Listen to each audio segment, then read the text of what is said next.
Pushpang Raj, a BALLB's third year student from National Law University Tripura. So we are here to ask you questions on female feticides and prenatal gender screening.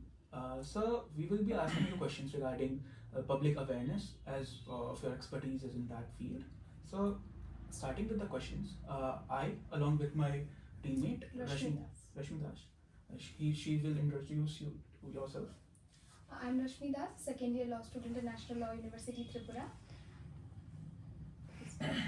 Okay, you are most welcome, and I'm happy that you have chosen a subject which is related to law. Law guides these things which you have chosen. Okay, without wasting much time, let us start your interview, and let me see what you want to ask. Okay. Starting with the first question.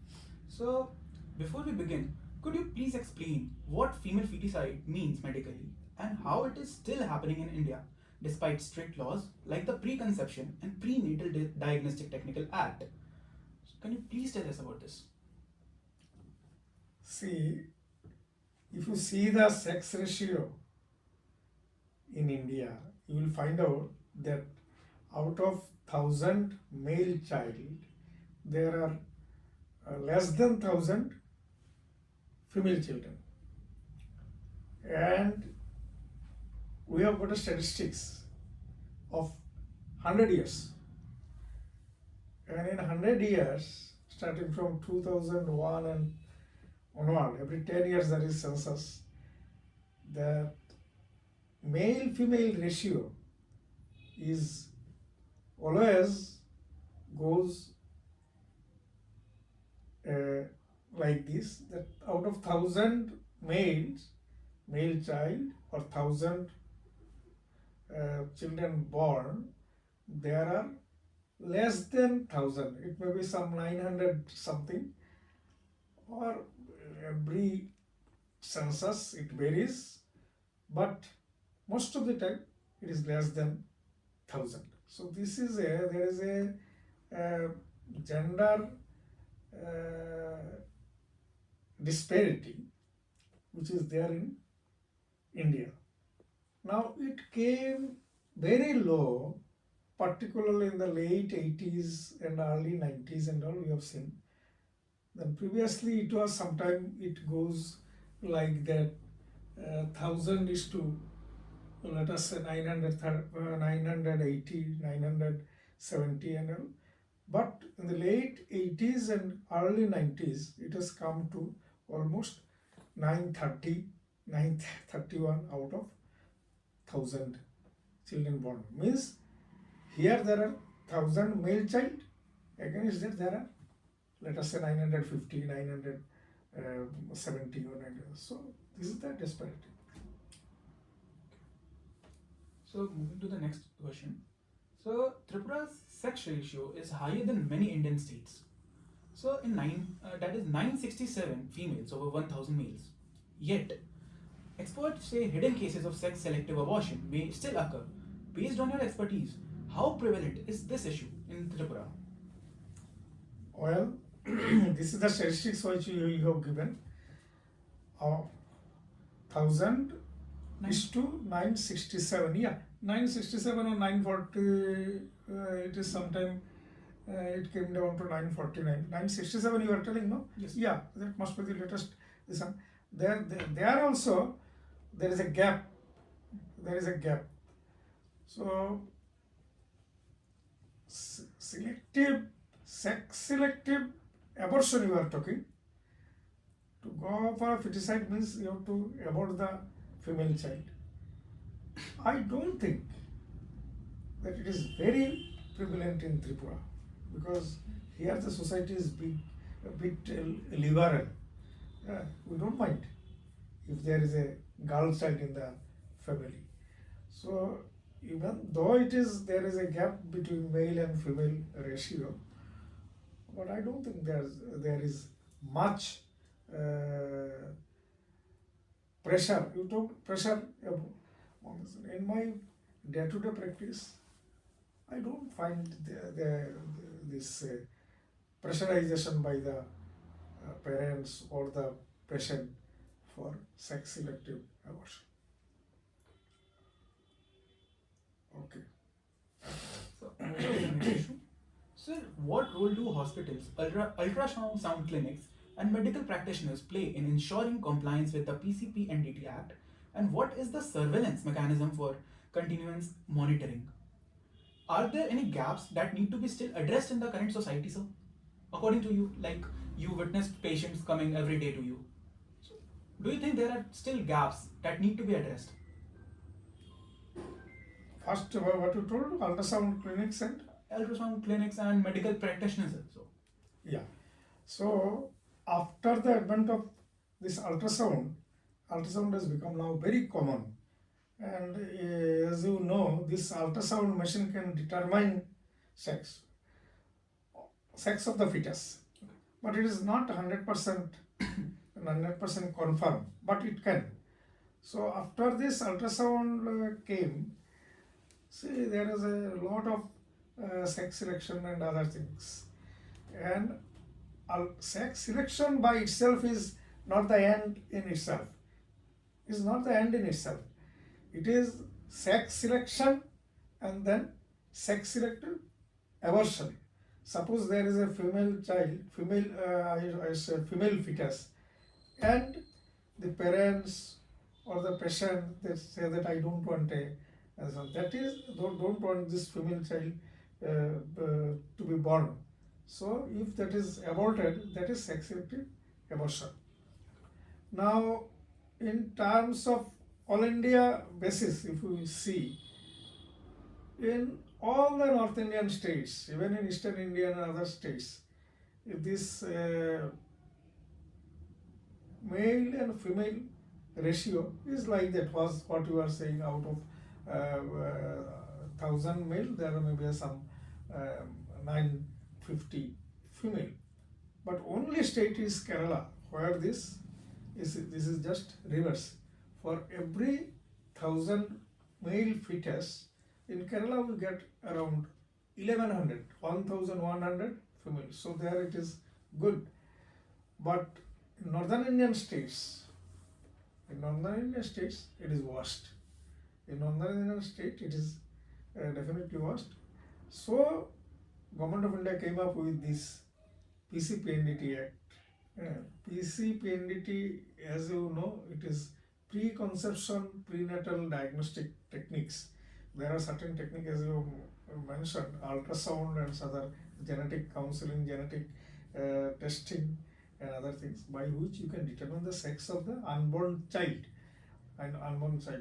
So I must agree there are some misuse of these techniques, and sex selective feticides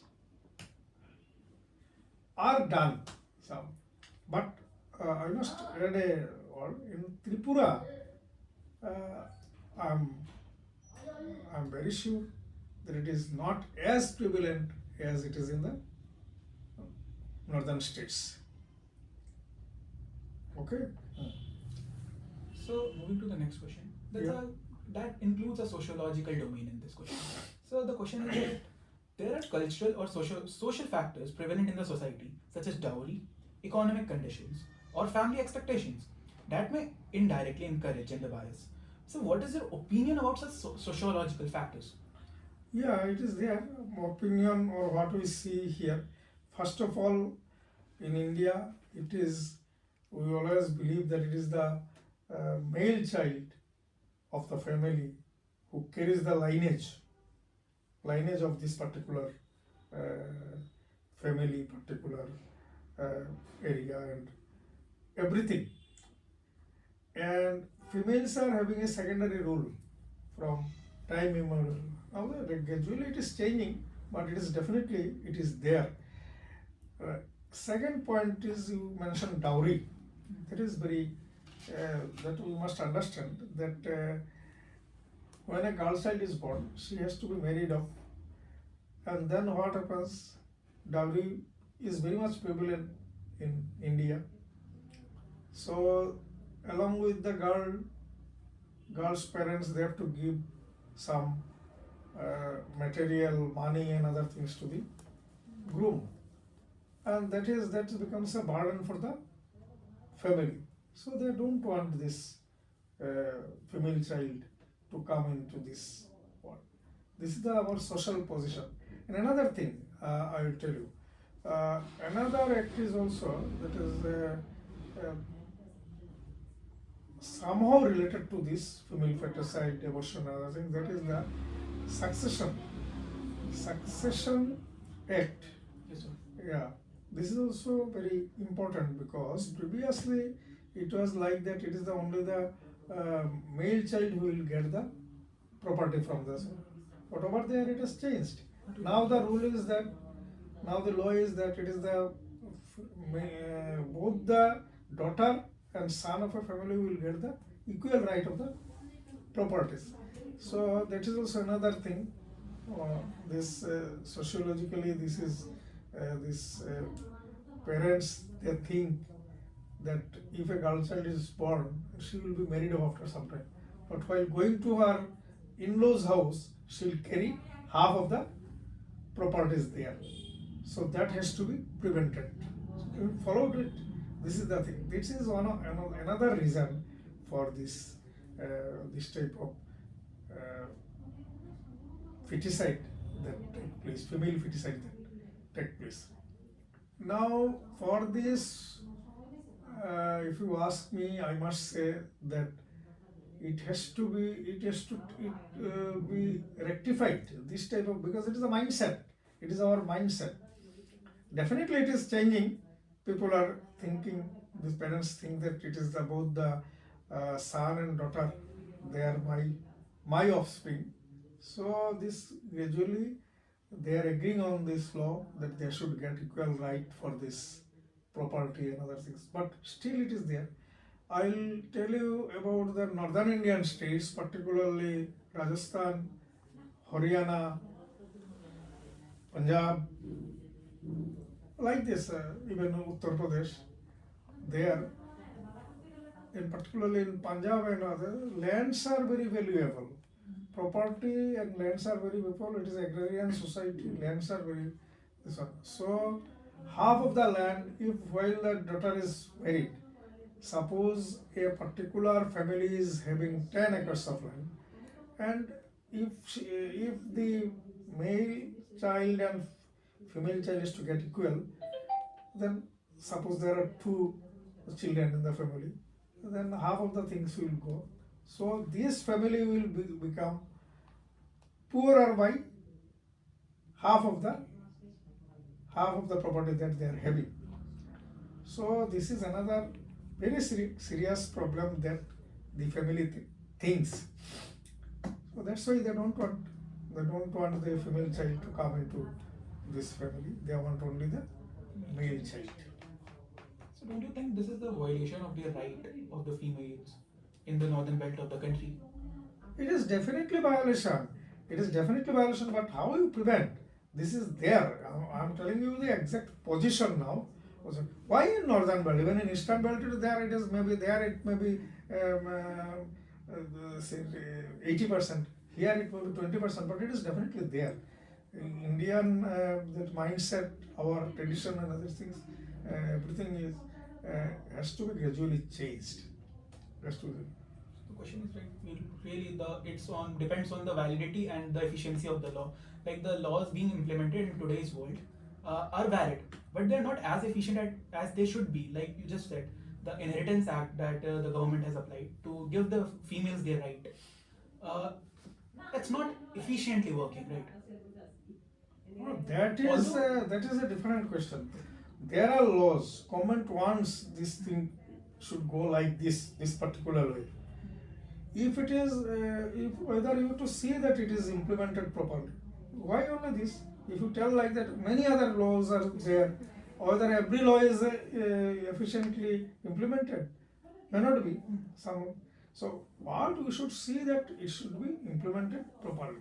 PCPNDT Act is a prohibitory and regulatory act. Prohibitory and regulatory act. So there are certain things which are prohibited, and there are certainly regulates, and also it has got a provisions of punishment. It's got a provision of punishment. Now we have to see, the implementing authority has to see that this is followed properly. So moving to the next question of this section, that's, sir, as a gynecologist, over the years you have seen various cases. Through the various central and the state government initiatives like Beti Bachao, Beti Padhao, One Stop Center scheme, and etc., have you seen any positive changes in the public awareness in the society of Tripura regarding the valuing of girl child, or what more needs to be done if it's not being implemented properly? No, definitely there are changes.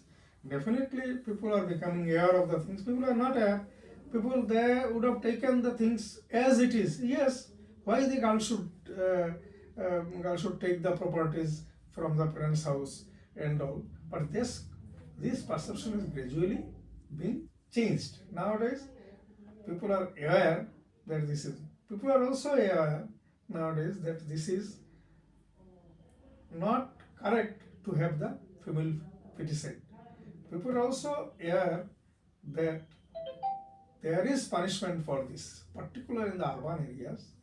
It is because these things are mainly an urban phenomenon, I should say. This going to the ultrasound and in village and other things, it is not that much. So definitely, Beti Bachao, Beti Padhao, and other laws, it has got an impact. Only thing I feel that these laws which are there, it should be properly implemented.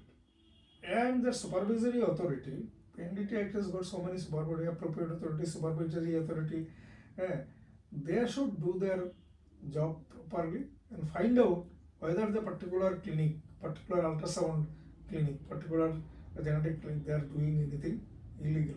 Whether this law is proper, because it is quite detailed. They have got various forms. They have to got the registration. That this inform the appropriate authority how many ultrasound cases has been done. And there is another important thing is that in the ultrasound clinics, they have to write, they have to put in very visibly that female feticide is prohibited by law and it is not done here. Like that. So it is having some impact, but still I feel still more has to be done. So from this point, Rashmi will take the book.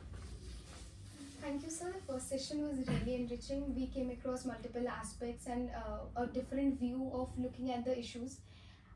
In a state like Tripura, we have a very integral issue, that is of a child marriage.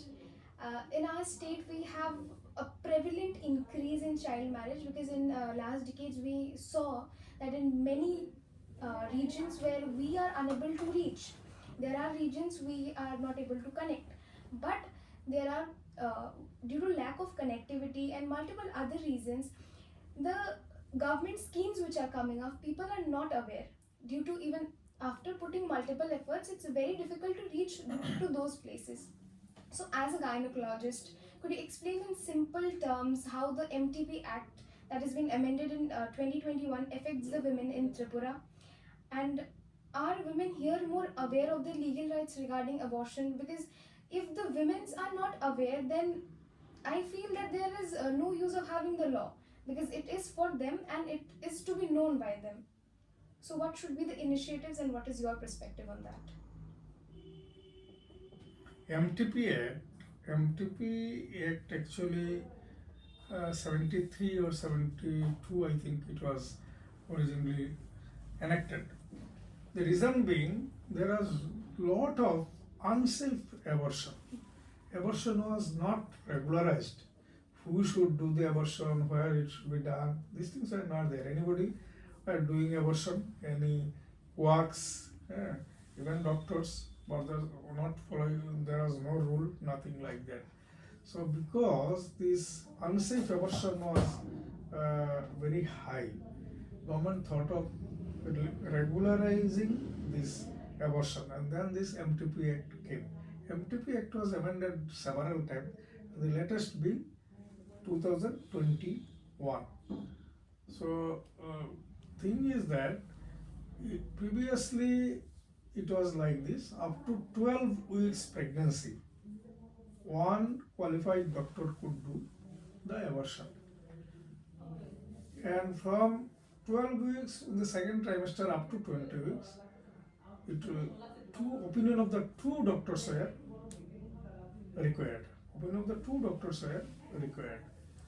Now in 21, that amendment, it has increased the length because after so many cases, so many incidents, it was found that sometimes just 22 weeks size, 23 weeks size, or 21 weeks size, we find there's some congenital anomalies and something in the unborn child. If the child is allowed to come to this world, it will be born with some defects or something like this. There was a lot of discussions, and this act, this amendment, it has increased the duration of pregnancy up to 24 weeks. 24 weeks. But there also two doctors has to concur that yes, this needs this one supported by documents. That is the changes. And what you asked another? Sir, in a state like Tripura, how people, especially women, should be made aware of their rights? Awareness. Now, awareness, Tripura, I will say, it is definitely a better state. People here, they know the things. Even the ladies or the girls, they also know they are this one. Another thing is that this abortion actually, for many reasons we do, but this act says that there should be, you can go for abortion, but you have to justify why you are doing abortion. There are 1, 2, 3, 4, there are reasons given. And one of the things is that if the lady is taking a contraceptive, documented taking a contraceptive, and sometimes the contraceptive fails, so she conceives. So this is actually an unwanted pregnancy. So like this, and if there is some, we find that this child will be born with some anomalies, these are the other things. Or if they continue the pregnancy, it is actually unsafe for the mother, because mother is suffering from some certain ailment, disease, and if the pregnancy continues, it may harm her health. So these are the things we have to consider. And then here people are, in my practice, in our practice, we find that people are quite aware in Tripura that these are the things.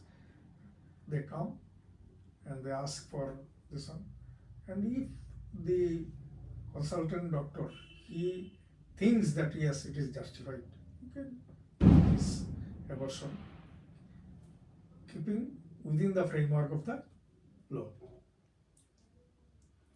Thank you, sir. Now moving to the next question.